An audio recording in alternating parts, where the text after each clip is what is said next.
Advertisement, जिसे हिंदी में विज्ञापन कहते हैं, और इसका मतलब होता है सार्वजनिक सूचना, यानी वैसा सूचना जो सारे पब्लिक के लिए हो। आज हम सीखेंगे एडवर्टीजमेंट कैसे लिखा जाता है और आप इसे एग्जाम में कैसे लिखेंगे ताकि आपके अच्छे मार्क्स आ सके। चलिए वीडियो को शुरू करते हैं और सीखते हैं एडवर्टीजमेंट को कैसे लिखेंगे।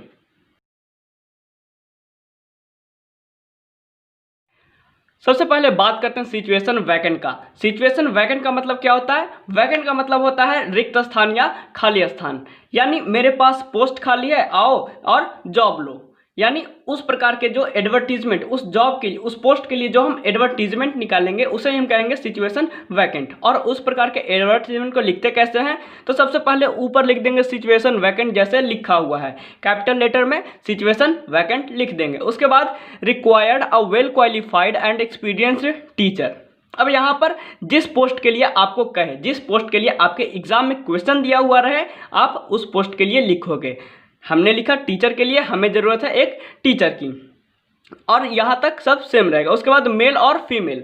मेल और फीमेल कहने का मतलब अगर हमें सिर्फ मेल की ज़रूरत है तो मेल लिखेंगे, अगर सिर्फ फीमेल की ज़रूरत है तो फीमेल लिखेंगे। उसके बाद मिनिमम 4 ईयर एक्सपीरियंस।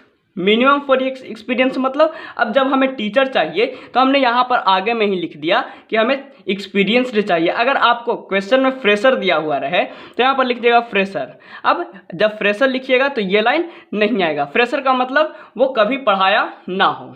अब हमें चाहिए जो एक्सपीरियंस्ड वाला, तो यहाँ पर लिखेंगे मिनिमम 4 ईयर एक्सपीरियंस। अब आपको 4 ईयर एक्सपीरियंस नहीं लिखना है, आपके क्वेश्चन में जो दिया रहे वो लिखना है, नहीं तो आप अपने हिसाब से भी लिख सकते हैं।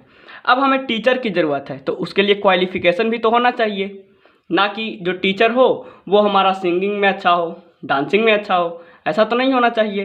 तो जो क्वालिफिकेशन होगा वो लिख देंगे क्वालिफिकेशन बीएड और एवं, यानी मिनिमम हमारा जो क्वालिफिकेशन होना चाहिए वो बीएड का होना चाहिए। उसके बाद knowledge of child psychology is must. अब हमें ज़रूरत है एक टीचर की तो उसमें चाइल्ड साइकोलॉजी होना चाहिए ताकि वो बच्चों को अच्छे से कवर अप कर सके। Salary negotiable. सैलरी नेगोशिएबल का मतलब अब जो सैलरी है वो हम आपके काम के ऊपर देखेंगे, आपके काम को, और उसके ऊपर हम सैलरी डिसाइड करेंगे। Perks and incentive will also be provided. Perks and incentive का मतलब क्या हुआ? इसका मतलब हुआ जो एक्स्ट्रा पैसा, सैलरी को छोड़कर जो एक्स्ट्रा पैसा मिलता है वो भी हम प्रोवाइड करवाएंगे। Apply with in 1 month with complete biodata. अब आपको 1 महीना के अंदर आके अप्लाई करना है और पूरे बायोडाटा के साथ। अब 1 महीना कब से? जब से आप इस एडवर्टीजमेंट को पढ़ोगे, यानी जब से ये एडवर्टीजमेंट रिलीज हुआ है उस दिन से 1 महीना के अंदर आके पूरे बायोडाटा के साथ और अप्लाई कर सकते हैं। उसके बाद कॉन्टैक्ट डिटेल देना है, मिस्टर या मिसेज XYZ जो भी आप लिख रहे हो तो आप अपना कॉन्टैक्ट डिटेल दोगे। उसके बाद अपना एक ईमेल एड्रेस भी दोगे। अब क्या है कि इसमें, इस पूरे में हमने क्या सीखा? ऊपर में टाइटल कैपिटल लेटर में देना है। उसके बाद जैसा रिक्वायरमेंट चाहिए, जिस पोस्ट के लिए रिक्वायरमेंट चाहिए उसके लिए जो क्वालिफिकेशन है, अब कैसा हमें एक्सपीरियंस चाहिए, मेल चाहिए, फीमेल चाहिए, या फिर और उसके लिए जो क्वालिटीज़ होनी चाहिए उस पोस्ट के लिए वो लिखेंगे। उसके बाद सैलरी की बात करेंगे और फिर हम लास्ट में कॉन्टैक्ट डिटेल देंगे। बस इतना ही ज़रूरत होता है किसी भी एडवर्टीजमेंट को लिखने के लिए। और सबसे ख़ास बात यह है कि फिर लास्ट में जो हम यहाँ पर लिख लेंगे तो लास्ट में क्या करेंगे, एक बॉक्स में इसे बंद कर देंगे। अब बॉक्स ऐसे नहीं आपको बनाना है टेढ़ा मेढ़ा, अब मेरे से सीधा नहीं बनता वो अलग बात है। आप स्केल का यूज़ कीजिए, पेंसिल का यूज़ कीजिए और अच्छे से लाइन ड्रा कीजिए। सिचुएशन वैकेंट और सिचुएशन वांटेड दोनों में कुछ खास अंतर नहीं है, बस थोड़ा सा अंतर है और दोनों बिल्कुल सेम है। देखिए कैसे। सिचुएशन वैकेंट के लिए तो हमने अभी सीखा, सिचुएशन वांटेड के लिए देखते हैं। इसमें भी ऊपर में टाइटल दिए थे कैपिटल लेटर में, इसमें भी कैपिटल लेटर में टाइटल देंगे। अब उसके बाद क्या है, यहाँ हमने देखा था required a well qualified and experience teacher. अब इसमें seeking for a job a well qualified and experience teacher, उसमें था कि हमें ज़रूरत थी तो रिक्वायर्ड लिखे। अब इसमें हमें जॉब की ज़रूरत है, हमें जॉब की ज़रूरत है और हम एडवर्टीजमेंट दे रहे हैं तो लिखेंगे seeking for a job well qualified and experience teacher. अब इसके बाद यहाँ मेल और फीमेल था। अब इसमें तो मेल और फीमेल जो भी आप होगे वो तो आप जानते ही होंगे, वो तो लिखने की ज़रूरत नहीं है। उसके बाद with 4 year experienced in XYZ school, इसमें भी था मेरा क्या था कि मिनिमम एक्सपीरियंस खोज रहा था उसमें, और इसमें क्या है हम अपना एक्सपीरियंस बता रहे हैं कि मेरा 4 साल का एक्सपीरियंस है, हमने इस स्कूल में पढ़ाया है। इसमें भी क्वालिफिकेशन की बात हुई थी, क्वालिफिकेशन बीएड और अबव। अब इसमें क्या है, qualification BEd having knowledge of child psychology, इसमें भी था knowledge of child psychology is must. मतलब देख रहे हैं ऊपर में भी सेम है और नीचे में भी सेम है, ज़्यादा कुछ डिफरेंस नहीं है, दोनों एकदम सेम है और बहुत ही ईजी है, बहुत ही अच्छे से आप कर सकेंगे।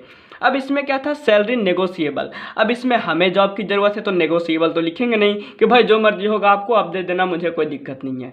ऐसा होता तो हम फिर जॉब के लिए एडवर्टाइजमेंट क्यों देते हैं, है कि नहीं।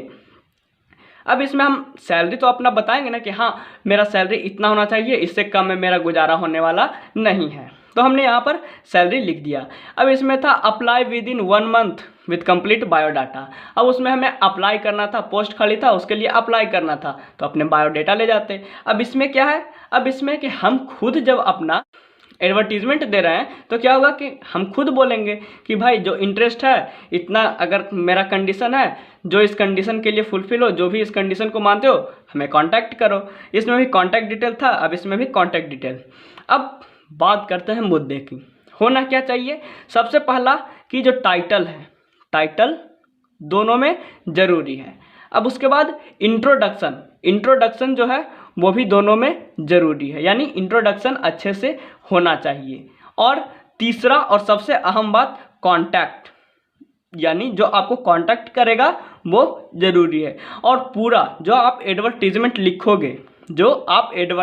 लिखोगे उसको एक बॉक्स के अंदर अच्छे से, बहुत ही अच्छे से पेंसिल का, स्केल का, पेन का यूज करके अच्छे से एकदम बॉक्स में बंद कर देना है, और आपका 4 मार्क्स कंप्लीट।